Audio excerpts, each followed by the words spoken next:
Away from Dad, his life is nothing. I feel like terrible. Seriously, I feel nothing without my dad. I'm sorry.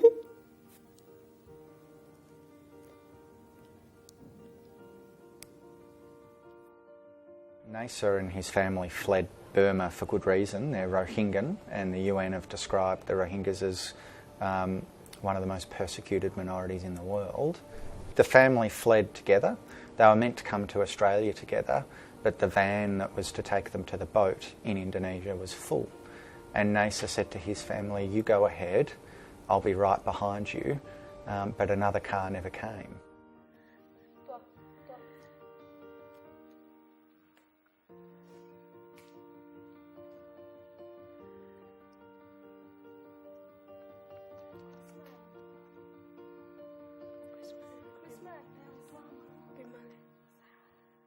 So he got left behind.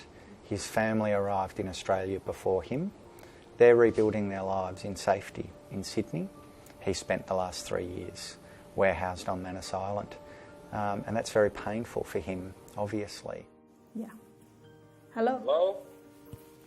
Aba. Kunaganne? Kunagan.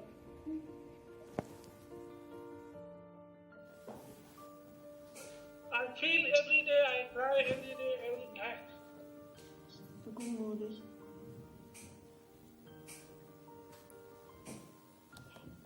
How can I do it?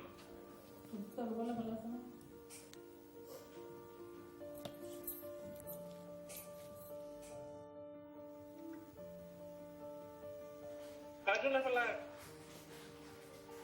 without my family, without my family.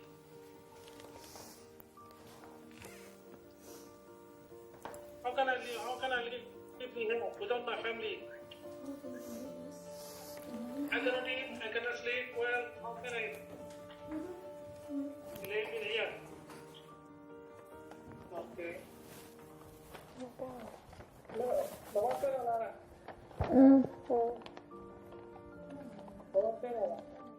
I love my dad because he is very kind. Valadia. To the best dad ever.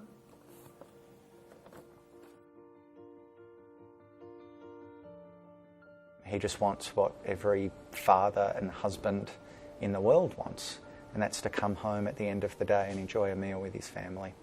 And instead he's in a queue with 850 other men inside a detention centre. I want to be with my dad all the time. I never have been separate like that. How is your little brother getting along with that? He always says he miss dad. He miss my dad a lot because he always talk about when he go to school, when he come back from school, he always asks, "Where's my dad?"